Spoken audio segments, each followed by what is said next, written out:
Thank you. You know, just when you said that last phrase, we welcome you for your last lecture, it reminded me that when I was at the University of British Columbia a number of years ago, the students had a tradition of asking various people on campus to come in to the residences usually and talk about anything we wanted to under the general rubric. If this was the last lecture you were ever to give, what would you talk about?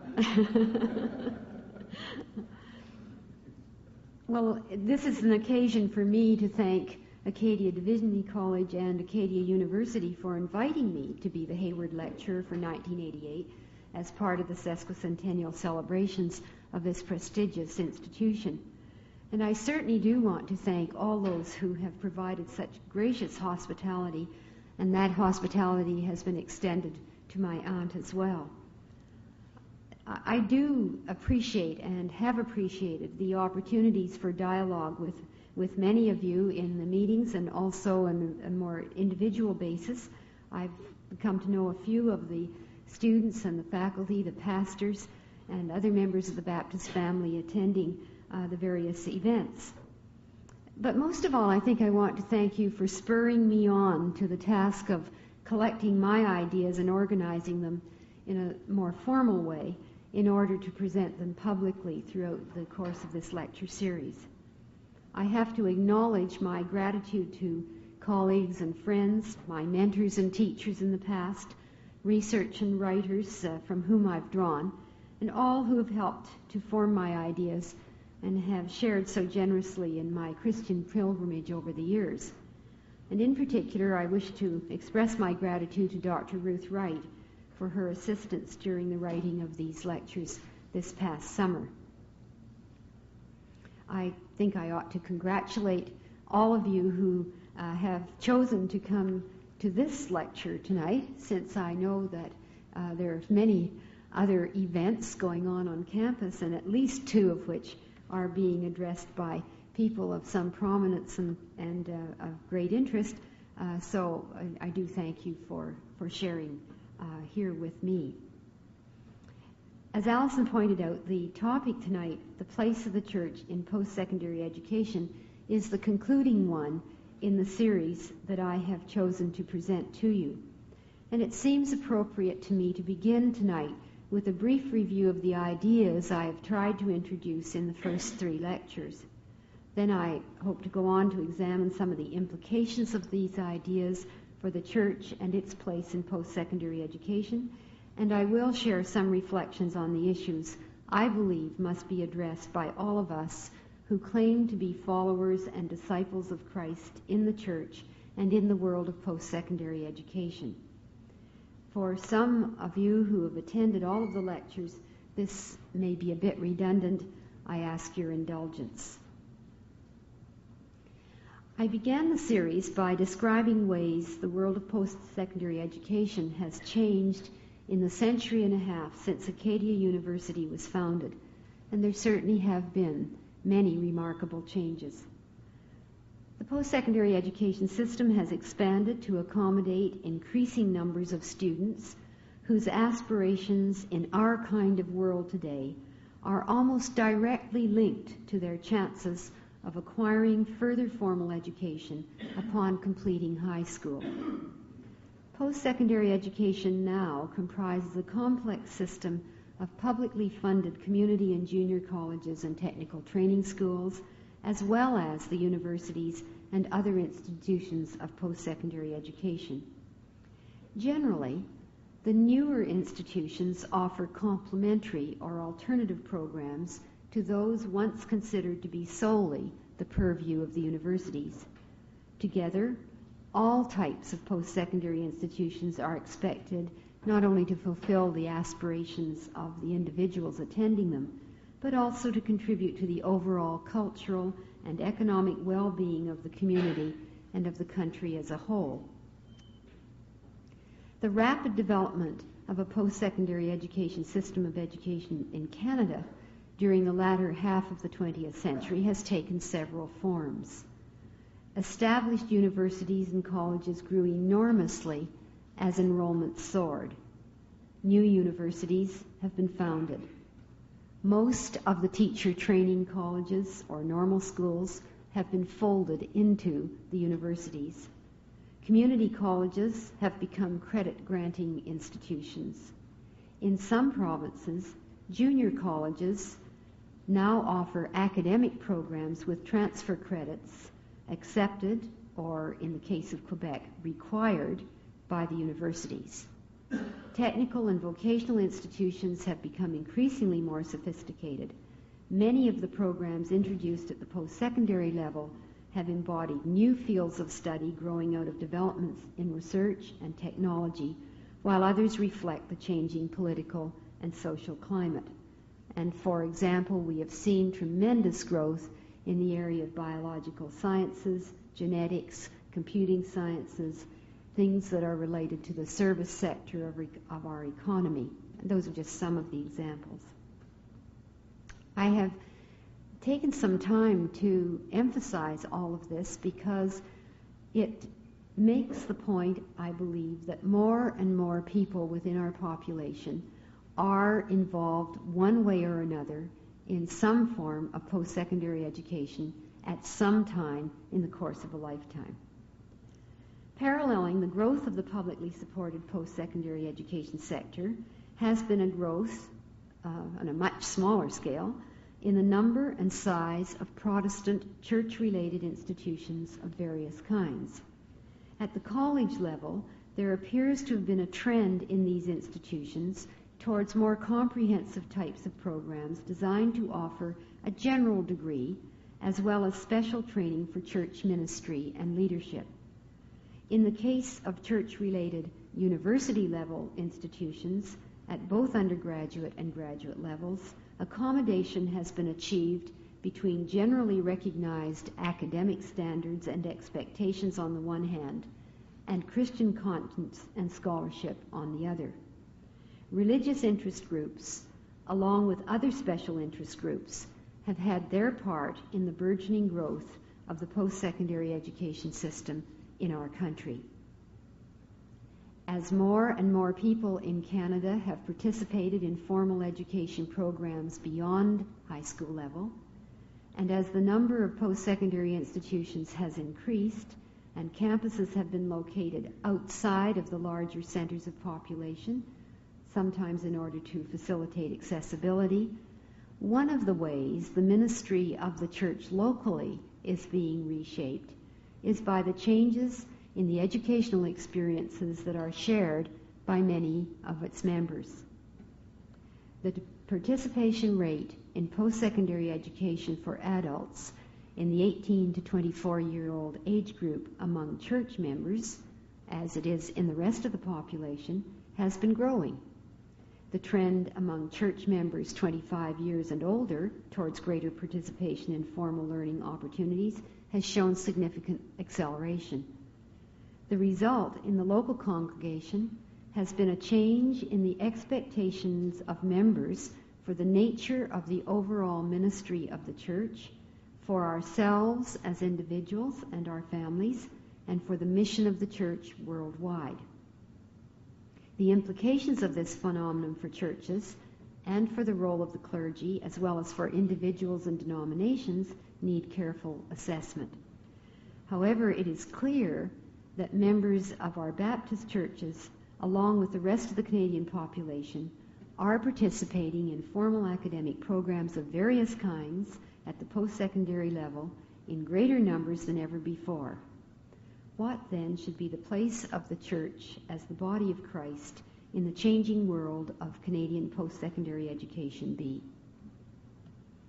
I suggested in one of the earlier lectures that the world of post-secondary education has undergone an even more significant internal change than any of the obvious external changes accompanying the rapid growth in the size and nature of the system. That change has taken place in the ways we answer the pivotal question for all research and teaching: what knowledge is of most worth? Earlier in this century, knowledge gained through careful observation and measurement of phenomena was widely accorded the place of most worth. Such knowledge was, and in some cases is still, believed by many people in our society to be the most valuable kind of knowledge. From that perspective, known as logical positivism, all other kinds of knowledge are seen to be of lesser worth or even valueless. In an age of science and technology, there has developed a priority and the accompanying support for this view of scholarship in the natural and physical sciences, influencing a trend towards quantitative approaches to research in the social sciences and humanities as well. Since the allocation of human and economic resources becomes consonant with the predominant notion of what counts for knowledge, programs of research and teaching in post-secondary education have been affected and changed accordingly. For a time, it seemed that the voices of scholarship in the fine arts, in history and literature, in philosophy and theology might fade to a whisper and be lost to many. Fortunately, from my point of view, a number of factors have intervened to offset a single-minded trend towards logical positivism. In part, these factors have been associated with the demonstrated failure of the sciences to lead to the promised utopia on the one hand, and with their demonstrated capacity to be used for human and environmental destruction on the other hand. Scientists themselves have become an important factor in the change in attitude towards what counts for knowledge in their own respective fields of endeavor. As more and more researchers have recognized the inevitability of the human or the tacit dimension influencing our ways of thinking and ways of seeing the world, there has developed a renewed interest in the question of what counts for knowledge and in the related questions of who controls knowledge and what kinds of knowledge are best suited to addressing the most important questions of human life and well-being in our day. Ironically, in the process, the question of academic freedom has come almost full circle. Where once the fear of scholars was expressed in terms of the threat of restriction by the beliefs of church and state authorities, more recently, the threat has taken the form of pressure to conform to the beliefs of fellow scholars whose search for knowledge is conducted in a quantitative empirical form, or who hold a particular political and economic view of the world that informs their research, as, for example, critical theory, which stems from a Marxist philosophy. Safeguards against interference by church and state have been put into place. Safeguards against forces inside the academy and the need for them may not be nearly so well recognized. Nevertheless, there is renewed recognition today of the limitations and the strengths of each form of human knowledge and the relationships among them, and greater appreciation for the capacity of the human mind to understand, to know, on the basis of something we call insight, intuition, revelation, and imagination. As a result of such a shift in attitude, scholars in those disciplines that speak to the dimensions of human life and experience associated with sensibilities and the relationships of human beings to one another and to God are being accorded more serious attention than once was the case. On this basis, an agreement for the inclusion of Christian, church-related institutions in a publicly supported post-secondary education system has been made. Since all ways of knowing stem from a set of presuppositions or a belief system that must be consciously adopted and adhered to within a disciplined form of study, it is imperative to identify these starting points for knowledge and to permit scholars and students to choose thoughtfully from among them. Those who maintain that their approach to knowledge ought to begin by recognizing God as creator and humans as part of God's creation, so this argument runs, should be accorded the same right to academic freedom as that accorded to others who select different sets of presuppositions about human life and the nature of the universe. The draft statement on academic freedom and institutional autonomy, prepared recently by the Association of Universities and Colleges of Canada, opens with the introduction I'm going to read to you. I should explain, for some who may not be quite as familiar with this, the Association of Universities and Colleges of Canada, known as AUCC for short, is the body that accredits membership among the institutions of higher education in this country. And the members of that body have certain standards that are clearly set out, and any institution that wishes to be recognized as an accredited institution in the country must meet those criteria. So the institution must put forward proposals for such recognition, must demonstrate that they have the qualifications and do meet the criteria. There are site visits and recommendations and debate before any institution is voted into that membership. And there are a number of policy statements that are made that have to do with the way in which any university accredited by AUCC must perform. The statement on academic freedom, of course, is an extremely important one. And when I wrote this originally, it was in draft form, but I noticed I left that word in here. Actually, it's now no longer draft form. At the most recent meeting that we had last spring, this statement on academic freedom was actually approved. So what I'm giving you now is the approved statement. It's a little long, but I think it's worth reading this part of that statement to you. Here it is. It is the essence of a university freely to pursue knowledge and understanding and to search for the reasons for things. This search implies that some of the reasons are unknown or uncertain and that opinions about them must be questioned. The right and the responsibility to raise such questions is the justification for academic freedom. Constraints on academic freedom may arise both from inside and from outside the universities. It is a major responsibility of university governing bodies and senior officers of universities to maintain an environment in which academic freedom is realized. Threats to freedom of inquiry, independent judgment, and free expression may come from administrators, students, or faculty members, sometimes in groups, who attempt to require all members of a department or faculty to adhere to a particular version of orthodoxy. The reliance of universities on government financing and private donations may create pressures on the institutions and on their members to conform to short-sighted or ill-advised political, corporate, or personal interpretations of what should be studied and how it should be studied. Now, the implications for all institutions then wishing to be recognized as part of the Canadian system of post-secondary education are clear. Faculty members and students must be accorded opportunity and responsibility for pursuing knowledge and understanding freely.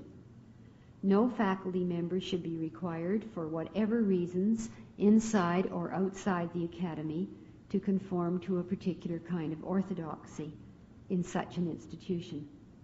By virtue of this respect for academic freedom, I am arguing that Christian scholarship can be encompassed not only as a study in its own right, but also as a basic framework for research and teaching in any discipline or field of study. The AUCC statement goes on and says this, it puts it this way. Freedom of inquiry must have as its corollary a high degree of respect for evidence, impartial reasoning, and honesty in reporting. It should include a willingness to make known the underlying assumptions as well as the results of the inquiry. All research and scholarship must be conducted ethically with full consideration of the implications and in ways that respect fully human rights as defined in law. I'd like to read one of those sentences again. It should include a willingness to make known the underlying assumptions as well as the results of the inquiry. Christian scholars and Christian scholarship should and can meet these expectations, I believe.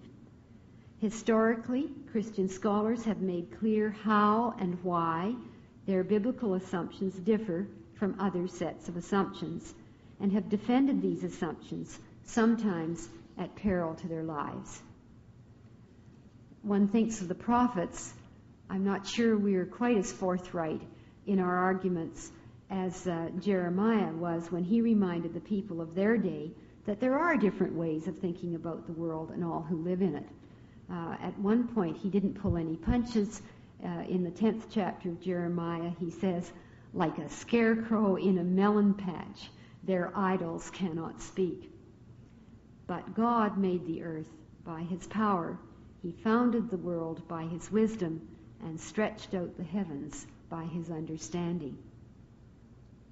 Paul wasn't very popular either in his day.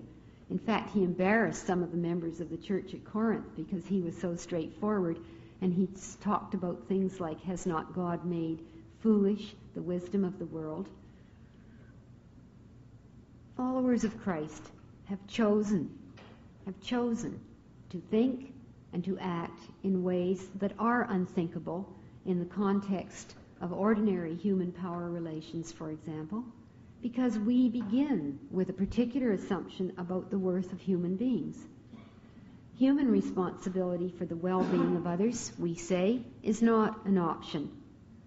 In John 15, Jesus' words are very straightforward. Verse 17, love each other. No distinctions are to be made among fellow human beings based on self-interested evaluations of their worth in whatever terms we might choose to make those evaluations.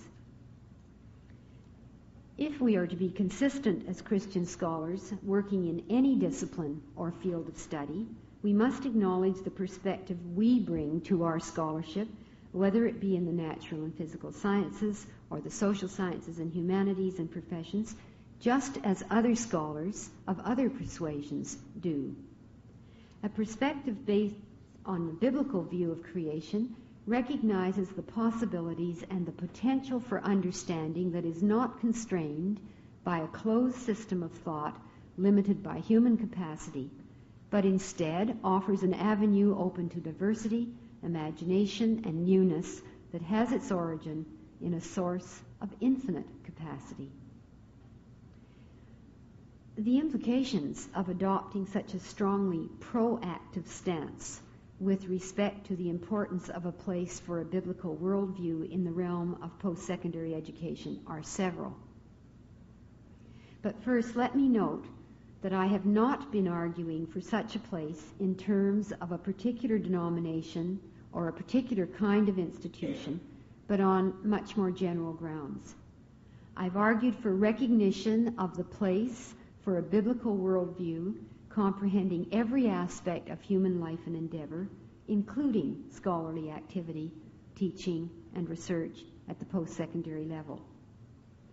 I am convinced that all who become followers of Christ, individually and collectively in the body of Christ, his church, are called to be thoughtful people who know what we believe and who can articulate these beliefs in a manner that makes them understandable to others as well.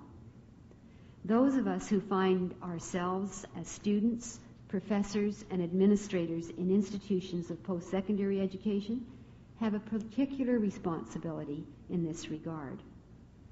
Our epistemology, that is, our theory and study of what constitutes knowledge, is always vital, of course. At a time when accessibility to post-secondary education is becoming almost universal in Canada, when more and more people in churches are being affected by this phenomenon, it is particularly critical for the church, that is, all members of the body of Christ, to recognize the part it should play in the development of the post-secondary education system.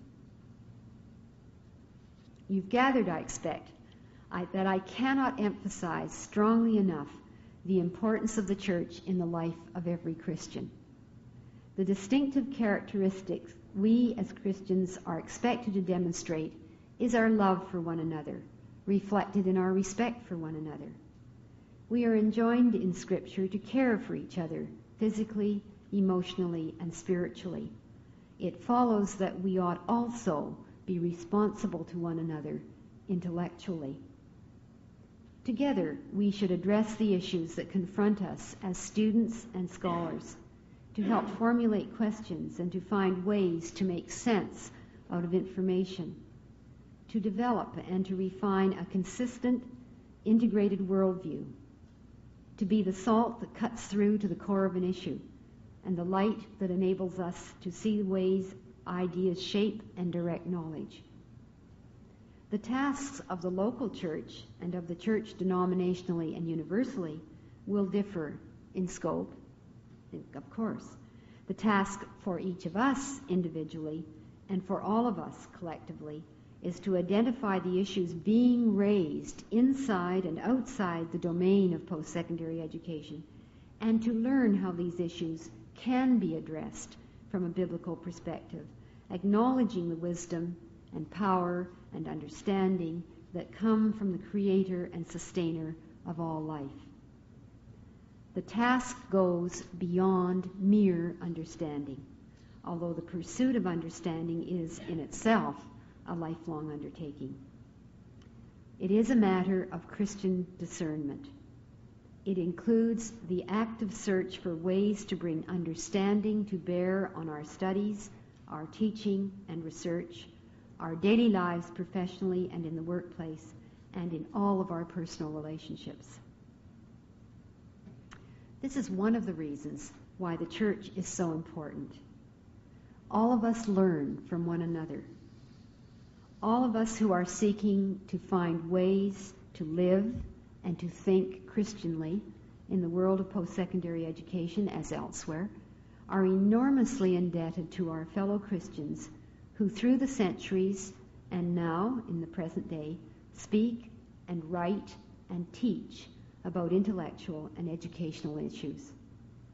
Such Christians help us to sift through data, to analyze and assess it, to become aware of new avenues to be explored. They encourage us to persevere and not to run away from the task.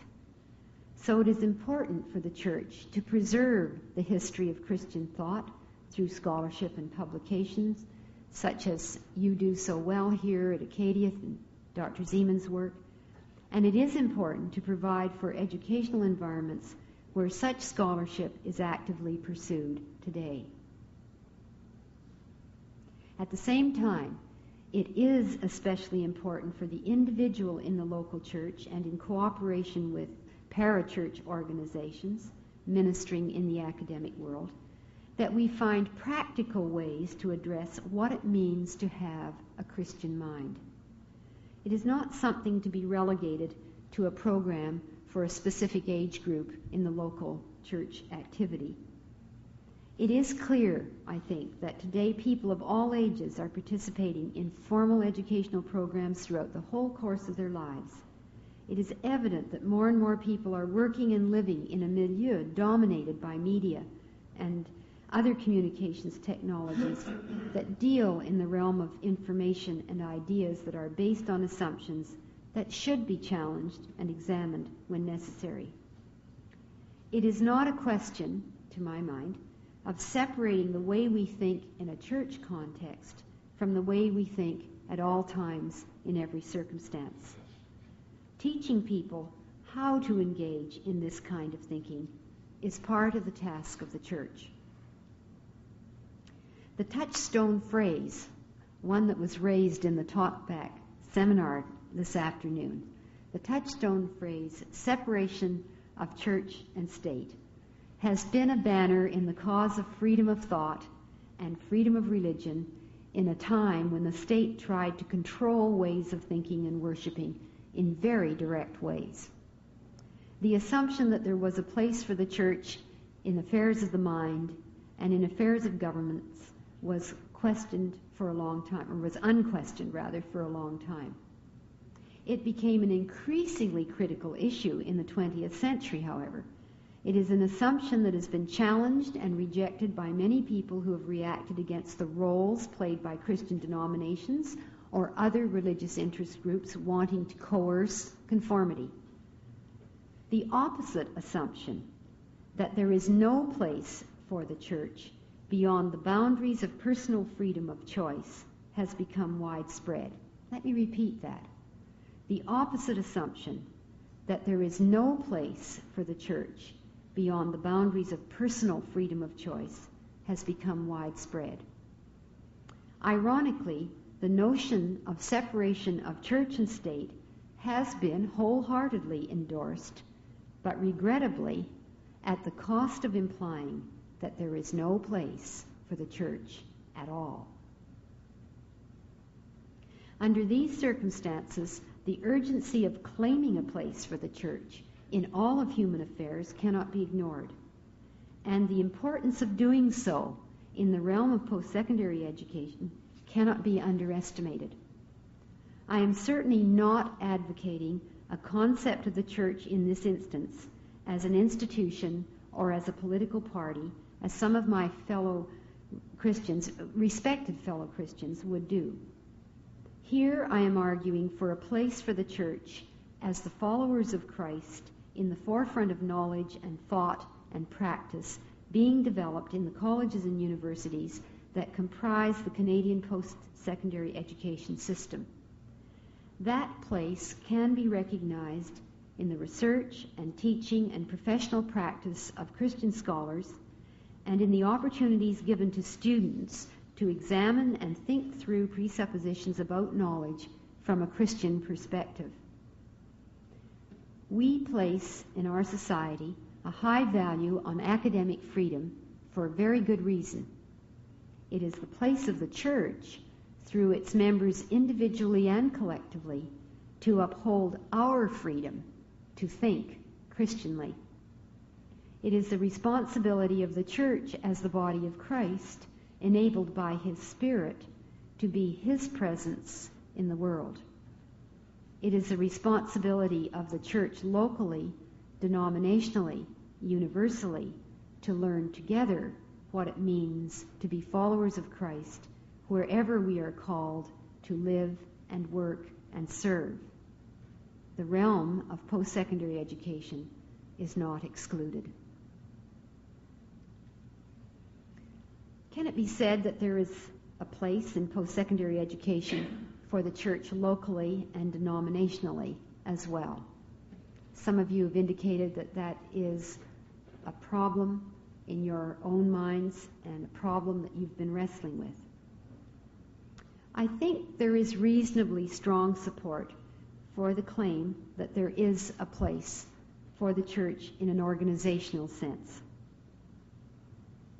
A recent study done by two Canadians, Chamay and Corrigan, focused on the evidence that they found in the Canadian census figures dating back from 1921 and going through for 60 years to 1981.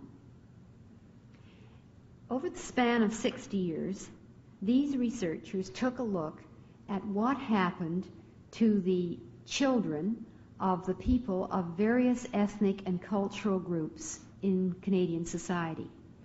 And they followed them through to see who benefited most from the educational system as we offer it here in Canada. It's a very interesting study. Some of you might want to look at it. It's written up in the Canadian Journal of Higher Education. And in the study, the researchers found that there were a couple of the groups of people in Canada that stood out as having the most success in the public education system of all the other groups who've come to live here. And those groups were primarily those of Chinese origin and those who were Jewish. The researchers concluded that Canadians who benefited most from the educational system were members of families and communities where an emphasis on the relative importance of schooling stems from their culture, values, beliefs, and historical experience. family and community and ethnic identity are much more important influences than the public schools, it appears. The most significant indicators were to be found where family and religious values serve as the most important sources of socialization for the individual. These researchers, Shami and Corrigan, claim that members of minorities that, and I quote, do not necessarily regard the majority group as their reference group, nor necessarily want to be assimilated, are autonomous in ways that other members of Canadian society are not. Such people, and I go on to quote, go through the educational system, but without using all its moral value standards as totally their own moral values. Such people consistently demonstrate that they derive the benefits from the public post-secondary education system, which lead to gainful employment, and that they develop the idea of responsibility for strengthening the well-being of Canadian society through participation in public life and community service. That's quite a claim to make. It seems to me that it reinforces a good deal of what we do teach in the organized church about how important it is to have the kinds of values that we want children to grow up with, that we want people to understand and to hold in greater importance and of higher priority than those that they might get elsewhere. And whether or not that piece of research is the only piece of research and whether or not it can be replicated and supported by others, I'm sorry, I can't say that. But it intrigued me that these people were able to take data that had been collected over a span of 60 years and find these trends and to be able to make this claim on the basis of at least that source of data. So it is that the local church is probably the best place, best fitted to provide the best kind of community support described by these two researchers. The kind of value system that supports the autonomy of its members as people free to think differently and creatively in an environment that presses for conformity. It is the local church that can best provide role models for young and old to emulate. It is the local church that should offer opportunities to compare and contrast and assess the Christian worldview in the context of popular propositions. It is the denomination that historically has been able to pool sufficient resources to establish institutions in which at least some of its members can be afforded opportunities to conduct systematic study and engage in the formal teaching and learning of values espoused by the church. The historic abiding conviction, the title of that book, of the importance of Christian education for Baptists has been identified by at least one contemporary observer at McMaster University as the source of that university's distinction today. Amazing. If you perhaps read the article, it appeared in Saturday Night not very long ago.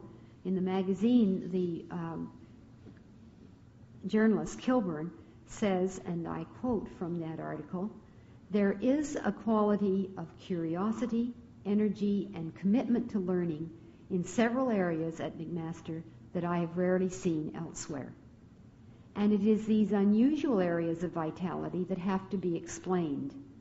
Was there perhaps something about the Baptist mindset that helped work such magic?" he asks. He then goes on to acknowledge that there really is nothing magical about it, but rather a commitment to the right of private judgment in the interpretation of scriptures, and by implication, a commitment to the right of private judgment in intellectual matters as well. Kilburn observed that Baptist leaders have insisted on connection and cooperation among all the arts and sciences in their pursuit of virtue and truth, and on according freedom to inquire and to engage in experimental teaching. There is, he concluded, evidence of this notion today in the idea of a university where the study of healing has been consciously integrated with the study of society and the arts and the human spirit. The history of Acadia clearly demonstrates the powerful influence of its Baptist founders' ideas. President John Market Cramp, writing in 1851, stressed the integration of liberal education and moral education, without which the advantages of knowledge itself may prove comparatively valueless. It was President Cramp's expectation that education of all the faculties, physical, mental, moral, and spiritual, would be combined with heartfelt religious conviction. It was actually one of Cramp's students, Rand, baptized by Cramp right here at Acadia, who later argued for the charter to establish McMaster University in 1887 with these words: "The development of character, the begetting of high aims and purposes under the inspection of Christian ideals, seem to us the chiefest ends of education." His argument then, and those of his successors since, is being heard in the wider university community today. As Bloom reminded us, reason is only one part of the soul's economy and requires a balance of the other parts in order to function properly. It is the role of the church, I believe, to provide that balance in the world of post-secondary education. The church has a place in post-secondary education as long as it remains vitally concerned that both the freedom to inquire and the freedom to believe are upheld, and as long as it remains true to the biblical perspective of what counts for knowledge. The fear of the Lord is the beginning of wisdom.